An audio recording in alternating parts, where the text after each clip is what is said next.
Hello, and welcome to News IQ. Yes, you're reading this correctly. Is Donald Trump secretly a Russian spy? I'm not merely raising a question. This isn't even really a question at all. It's an outright allegation directly leveled against Donald Trump by a very high-profile spy master, Alnur Mussayev.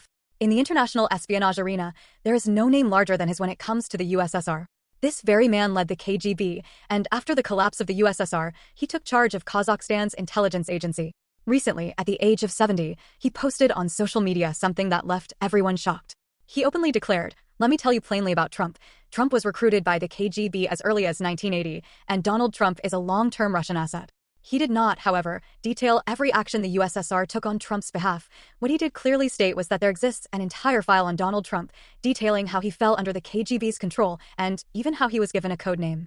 That very file, dating back to the 1980s, now rests with Vladimir Putin. You may have seen many leftist media articles over time asserting that Donald Trump is Putin's puppet. KGB was the main security agency of the Soviet Union from 1954 to 1991. Its name was changed in 1994 to FSB after the collapse of USSR. Yet, no matter how many acronyms or names you might adopt, the old name remains famous.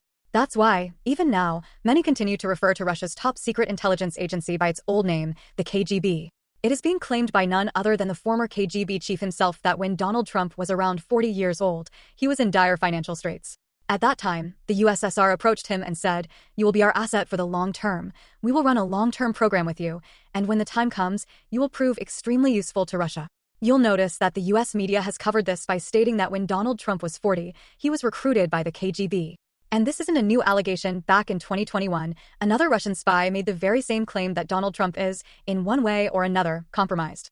There is even a proper file, detailing his financial records, his difficulties, and exactly how the USSR helped him, that now sits on Vladimir Putin's desk. Moreover, The Guardian once published an article titled, "The Perfect Target," in which it was reported that Russia literally groomed Trump as an asset for 40 years. I'll share more about these ex-KGB spies who have come forward with these claims. Now, if you ask me whether I believe all these claims, it doesn't really matter for my peace of mind whether I personally believe it or not. I won't claim I'm some great expert on the subject. I only know that ex-KGB officers or ex-KGB spy chiefs are either telling the truth or lying, and that's their claim. No one really knows for sure. Only the biggest news outlets or top government officials might know about these matters. In fact, one might even question whether these events really happened. Another issue is that if such claims are made by a small-time journalist with little credibility, people might simply ignore them. But the problem is that all these claims are coming from Alnur Mussayev, the legendary former USSR spy who conducted economic espionage. He used to determine, for instance, how much money the USSR would dole out to various countries. In any country where a businessman was in crisis, the USSR could provide funds to turn him into a puppet. All these operations were handled by Alnur Mussayev. Just look at his extensive Wikipedia page and the numerous research papers published on him. This isn't the rambling of a small-time individual. He led the KGB and, after the USSR collapsed, led Kazakhstan's intelligence agency. So when he himself asserts that Donald Trump is compromised, the world is bound to listen. And then another problem arises concerning Trump's track record. You've seen recently how Trump openly and harshly criticized Zelensky. He even went as far as calling him a dictator. Although he later retracted, saying he didn't intend to call him a dictator and that it must have simply slipped out, the entire world witnessed what transpired in that meeting with Zelensky. Furthermore, when a reporter asked him, "You called Zelensky a dictator. Will you call Putin a dictator?" Trump replied, No, I don't casually use such words." Naturally, this raises doubts about why Donald Trump shows such an excessive fondness for Putin. And it isn't as if this admiration for Putin has just emerged recently. For example, in 2018, during a summit in Helsinki, the capital of Finland, where Russia and the US met, Donald Trump made statements that bolstered Russia's position.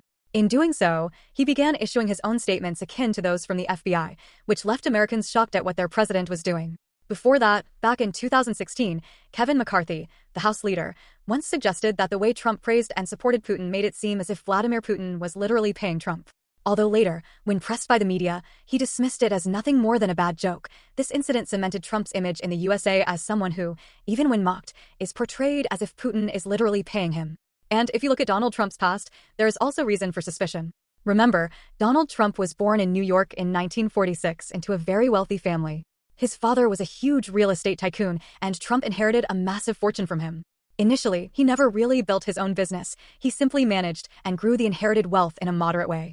But when Donald Trump was around 35 to 40 years old in 1980, he made many poor decisions, investing in the wrong ventures, opening casinos that eventually failed, buying property in unsuitable locations, and suffering from crashing property prices. In effect, he largely squandered the fortune he had inherited from his father. Ukrainian media even cite a New York Times article titled, "Donald Trump's Business Decisions in the 80s Nearly Led Him to Ruin." Then, suddenly, Trump managed to make a comeback. According to ex-KGB spies, his revival was supported by the USSR.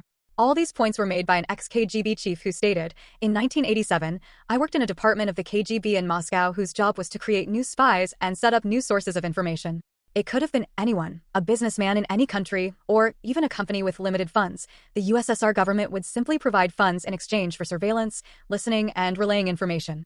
We were only tasked with passing on secret intelligence, ensuring that they didn't engage in high-level espionage that might get them caught. You'll see that in that very year, our department recruited a 40-year-old businessman from the USA, Donald Trump, who was given a nickname by the Russians at the time. That nickname was Casno. Furthermore, they stated that Trump's entire program was so successful that every record, every mention of his name, every file on him was erased from the remaining records of the FSB, the successor to the KGB. Vladimir Putin himself has kept Donald Trump's file, and he played a critical role in establishing Trump and bringing him to power. That is why, to a large extent, Trump shows humility in front of Putin. At the same time, however, it is possible that such stories are being orchestrated to tarnish Trump's image. Trump's opponents might be paying these high-profile spy masters so much money that, even at the age of 70, they start fabricating stories about Donald Trump. So, what is the exact truth? Who is telling the truth and who is lying? No one really knows. Does Putin really have any special videotape of Donald Trump engaging in misdeeds with Russian women? Or is it true that many influential Russian businessmen financially assisted him? No one can say with 100% certainty. But if you ask me personally, I would say this. Look, Donald Trump became the president of the United States in 2016.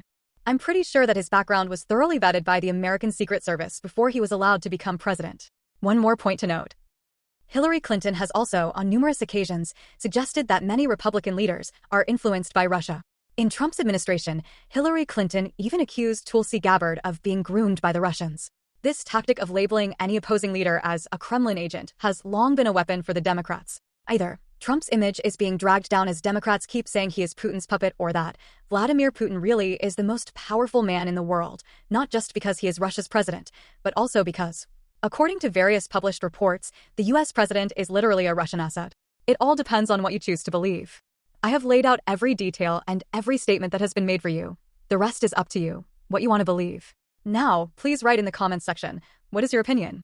Do you truly believe that Trump is, in some way, a Russian asset, or do you think he is actually not? This is the same kind of attack that Hillary Clinton once launched against Tulsi Gabbard. It's all just political maneuvering. I'd really love to know what you think. If you found this informative, please like and share our videos. Also subscribe our channel for further updates.